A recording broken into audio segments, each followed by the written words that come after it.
ಅಸ್ಸಲಾಮು ಅಲೈಕುಂ ವರಹಮತುಲ್ಲಾಹಿ ವಬರಕಾತು. ವೀಕ್ಷಕರೇ, ರಂಜಾನ್ ಮುಕ್ತಾಯವಾಗಲಿದೆ. ಇಂದು ರಂಜಾನಿನ ಕೊನೆಯ ದಿನ ಇರಬಹುದು. ನಾವು ಈ ರಂಜಾನ್ ತಿಂಗಳಿನಲ್ಲಿ ಅಲ್ಲಾಹನ ಕರುಣೆಯಿಂದ ಲಾಭ ಪಡೆದಿದ್ದೇವೋ ಅಥವಾ ಇನ್ನೂ ಅಲ್ಲಾಹನಿಂದ ದೂರನೇ ಇದ್ದೇವೋ ಇದರ ಬಗ್ಗೆ ನಾವು ಯೋಚಿಸಬೇಕು.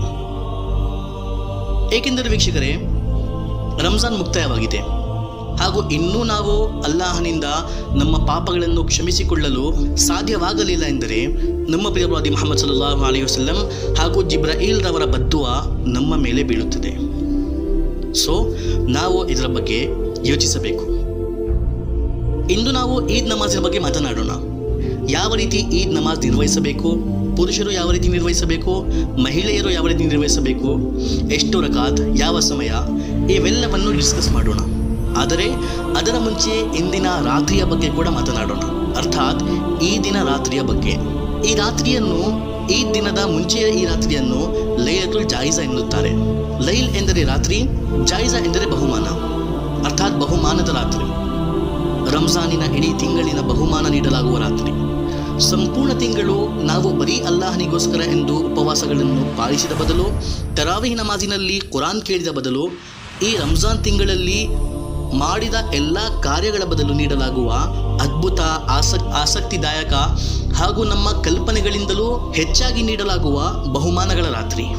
ಹೀಗಾಗಿ ನಾವು ಈ ರಾತ್ರಿಯಲ್ಲಿ ಅಲ್ಲಾಹನಿಂದ ತನ್ನ ಎಲ್ಲ ಅಗತ್ಯಗಳನ್ನು ಬೇಡಿಕೊಳ್ಳಬೇಕು.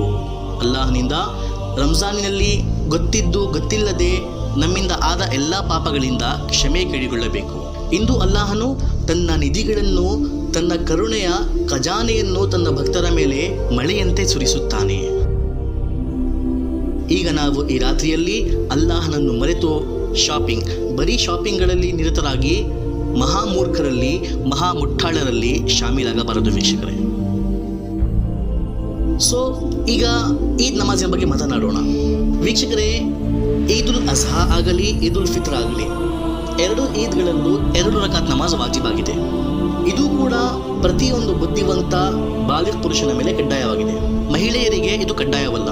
ಈದಿನ ನಮಾಜ್ ಮಹಿಳೆಯರು ಈದ್ಗಾದಲ್ಲಿ ಮಹಿಳೆಯರಿಗೂ ವ್ಯವಸ್ಥೆ ಇದ್ದರೆ ಅಲ್ಲಿ ಇಮಾಮಿನ ಜೊತೆ ನಿರ್ವಹಿಸಬಹುದು.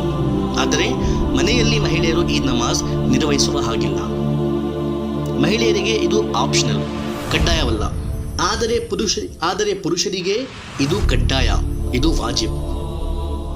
ಮಹಿಳೆಯರು ಮನೆಯಲ್ಲಿ ಅಲ್ಲಾಹನಿಗೆ ಧನ್ಯವಾದ ಹೇಳುವ ಉದ್ದೇಶದಿಂದ 2 ರಕಾತ್ ಸಲಾತು ಶುಕ್ರ್ ನಫಿಲ್ ನಮಾಜ್ ನಿರ್ವಹಿಸಿಕೊಳ್ಳಬಹುದು.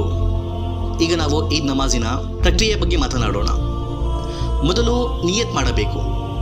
ನಾನು ಈದುಲ್ ಫಿತ್ರಿನ 2 ರಕಾತ್ ವಾಜಿಬ್ ನಮಾಜನ್ನು 6 ಹೆಚ್ಚು ತಕ್ಬೀರ್ಗಳೊಂದಿಗೆ ನಿರ್ವಹಿಸುತ್ತೇನೆ ಅಲ್ಲಾಹನ ಸಲುವಾಗಿ, ಮುಖ ನನ್ನ ಕಿಬ್ಲಾ ಕಡೆಗೆ, ತಾಬೆ ಈ ಇಮಾಮಿಗೆ.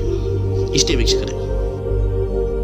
ನಿಯತ್ ಹೇಳಿ ಅಲ್ಲಾಹು ಅಕ್ಬರ್ ಎಂದು ತಕ್ಬೀರ್ ಹೇಳಿದ ನಂತರ ಸನಾ ಓದಬೇಕು. ಇಮಾಮ್ರವರು ಕೂಡ ಸನಾ ಓದಿದ ನಂತರ ಅಲ್ಲಾಹು ಅಕ್ಬರ್ ಎನ್ನುತ್ತಾರೆ. ಆಗ ನಾವು ಕೈಗಳನ್ನು ಕಿವಿಗಳ ನೇರ ಎತ್ತು ಕೆಳಬಿಡಬೇಕು. ಪುನಃ ಇಮಾಮ್ರವರು ಅಲ್ಲಾಹು ಅಕ್ಬರ್ ಎನ್ನುತ್ತಾರೆ. ಪುನಃ ಕೈಗಳನ್ನು ಕಿವಿಗಳ ನೇರ ಎತ್ತು ಕೆಳಬಿಡಬೇಕು. ಹಾಗೂ ಇಮಾಮ್ರವರ ಜೊತೆ ನಾವು ಕೂಡ ಅಲ್ಲಾಹು ಅಕ್ಬರ್ ಎಂದು ಹೇಳುತ್ತಿರಬೇಕು. 3ನೇ ಬಾರಿ ಇಮಾಮ್ರವರು ಅಲ್ಲಾಹು ಅಕ್ಬರ್ ಎನ್ನುತ್ತಾರೆ. ಆಗ ನಾವು ಕೈಗಳನ್ನು ಕಿವಿಗಳ ನೇರ ಎತ್ತಿ ಪುನಃ ಹುಕ್ಕುಳದ ಕೆಳಗೆ ಕಟ್ಟಿಕೊಳ್ಳಬೇಕು.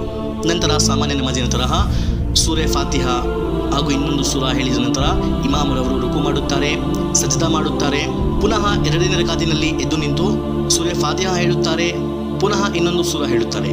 ಈಗ ಈ 2ನೇ ರಕಾತಿನಲ್ಲಿ ಸೂರೆ ಫಾತಿಹಾ ಹೇಳಿ ಇನ್ನೊಂದು ಸೂರಾ ಓದಿದ ನಂತರ ರುಕು ಹೋಗುವ ಮುಂಚೆ ಇಮಾಮ್ರವರು ಅಲ್ಲಾಹು ಅಕ್ಬರ್ ಎನ್ನುತ್ತಾರೆ. ಆಗ ನಾವು ಕೈಗಳನ್ನು ಪುನಃ ಕಿವಿಗಳ ನೇರ ಎತ್ತು ಕೆಳಬಿಡಬೇಕು. 2ನೇ ಬಾರಿ ಕೂಡ ಇಮಾಮ್ರವರು ಅಲ್ಲಾಹು ಅಕ್ಬರ್ ಎಂದಿದ್ದಾಗ ಕೈಗಳನ್ನು ಕಿವಿಗಳ ನೇರ ಎತ್ತು ಪುನಃ ಕೆಳಬಿಡಬೇಕು. 3ನೇ ಬಾರಿ ಕೂಡ ಇಮಾಮ್ರವರು ಅಲ್ಲಾಹು ಅಕ್ಬರ್ ಹೇಳಿದ್ದಾಗ ಕೈಗಳನ್ನು ಕಿವಿಗಳ ನೇರ ಎತ್ತು ಕೆಳಬಿಡಬೇಕು. 4ನೇ ಬಾರಿ ಇಮಾಮ್ರವರು ಅಲ್ಲಾಹು ಅಕ್ಬರ್ ಎಂದಿದ್ದಾಗ ರುಕುಗೆ ಹೋಗಬೇಕು. ನಂತರ ರುಕು ಮಾಡಿ, ಸಜ್ದಾ ಮಾಡಿ, ಅತ್ತಹಿಯಾತ್ ಓದಿ, ದರುದ್ ಇಬ್ರಾಹಿಂ ಹಾಗೂ ದುಆ ಮಾಸೂರ ಓದಿ ಸಾಮಾನ್ಯ ನಮಾಜಿನ ತರಹ ಸಲಾಂನಿಂದ ನಮಾಜ್ ಮುಕ್ತಾಯ ಮಾಡಬೇಕು. ಬರೀ ಇಷ್ಟೇ ವೀಕ್ಷಕರೇ. ಐ ಹೋಪ್ ಸ್ಪಷ್ಟವಾಗಿ ಎಲ್ಲರಿಗೂ ಅರ್ಥವಾಗಿರಬಹುದು. ಇದರಲ್ಲಿ ಡಿಫ್ರೆನ್ಸ್ ಏನೆಂದರೆ, ಬರೀ ಮೊದಲನೇ ರಕಾತಿನಲ್ಲಿ ಸನಾ ಓದಿನ ನಂತರ 3 ತಕ್ಬೀರ್ ಹೇಳುತ್ತಾರೆ. ಆಗ ನಾವು ಕೈಗಳನ್ನು ಕಿವಿಗಳ ನೇರ ಎತ್ತಿ ಕೆಳಬಿಡಬೇಕು. ಹಾಗೂ 2ನೇ ರಕಾತಿನಲ್ಲಿ ರುಕು ಹೋಗುವ ಮುಂಚೆ ಇದೇ ರೀತಿ 3 ಬಾರಿ ಅಲ್ಲಾಹು ಅಕ್ಬರ್ ಎಂದು ಕೈಗಳನ್ನು ಕಿವಿಗಳ ನೇರ ಎತ್ತು ಕೆಳಬಿಡಬೇಕು. ಬರೀ ಇಷ್ಟೇ ವ್ಯತ್ಯಾಸ ವೀಕ್ಷಕರೇ. ಹಾಗೂ ಇದೇ 6 ಹೆಚ್ಚು ತಕ್ಬೀರ್ಗಳ ಬಗ್ಗೆ ನಾವು ನಿಯತಿನಲ್ಲಿ ಮೆನ್ಷನ್ ಮಾಡಿದ್ದೇವೆ.